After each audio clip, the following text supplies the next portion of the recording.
What's up, guys? It's Scarra here from theScore esports, here with Locodoco, the coach of Team Liquid, who recently just played and unfortunately lost against CLG. Loco, what was the reason why you lost? What was the big deal? Scar didn't help out. Aside from me. Okay. Well, to be honest, our practice wasn't that productive. Our third game draft was bad, and we had a lot of draft limitations that we. I mean, every team has some draft limitations, but this time our draft limitations were a lot. A lot. Because of that, was it a problem that you had to ban Syndra and then open yourself up to a lot of bad drafts because of it? There's just really, really key picks in the meta that you need to play to make sure your draft is good and that you can have counter picks for certain things. And we didn't play certain key champions. CLG also didn't play certain key champions.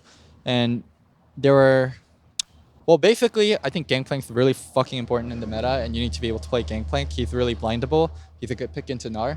And then Gnar became like obscenely high priority that game. I mean, I thought Sam did really well as Irelia into Gnar, so that covered up not playing Gangplank. And then also, Karma's actually was hugely problematic for us because, I mean, Karma's really fucking strong in the meta too.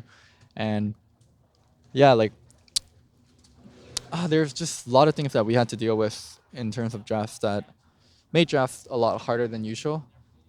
I still felt like we had tools to set up a good fight, but I think draft and our prep coming into this week and our practice and our macro was the biggest reasons that we lost. Was Jynthe kind of put in as a way to fix some of the draft problems, or was he just there as like kind of a last resort?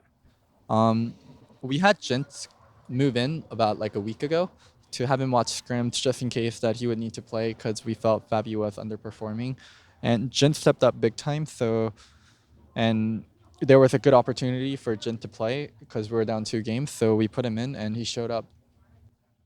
Were you not worried about synergy problems or problems like there's just a bunch of problems about new player, like maybe he gets nervous on stage, like any of those problems? I think synergy is so overrated.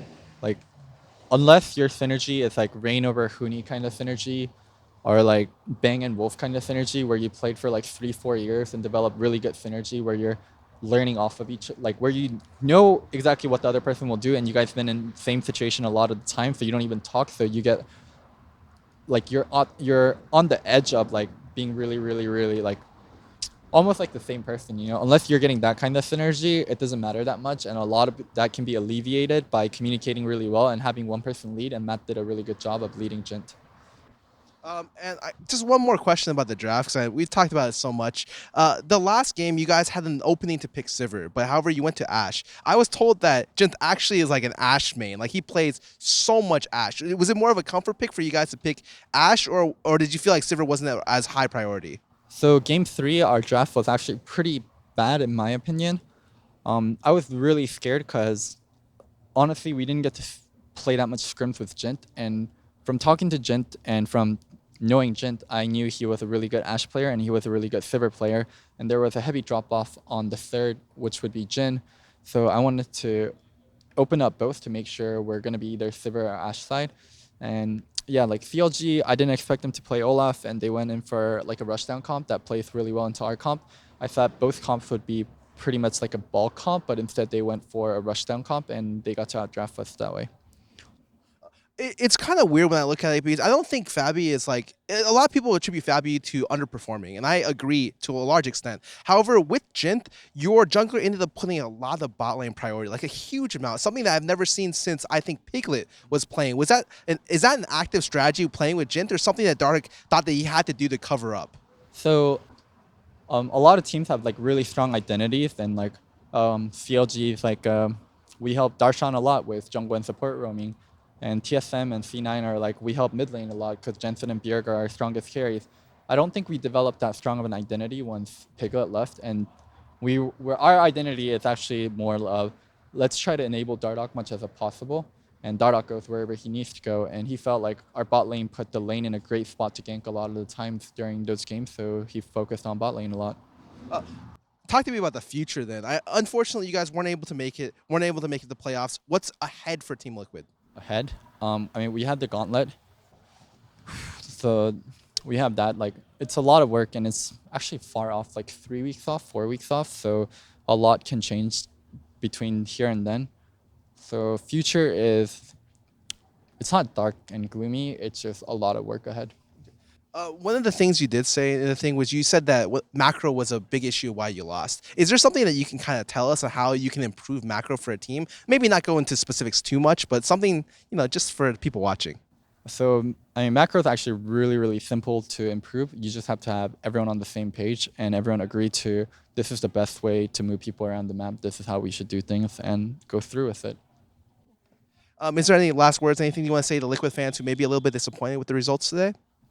Hey, Liquid fans. So I'm pretty disappointed with the results too, and our team's going through a lot of changes, a lot of problems right now, and we want to make sure we have a bright future and something that we can look forward to, and we can present to you guys and make sure that we're in a good spot.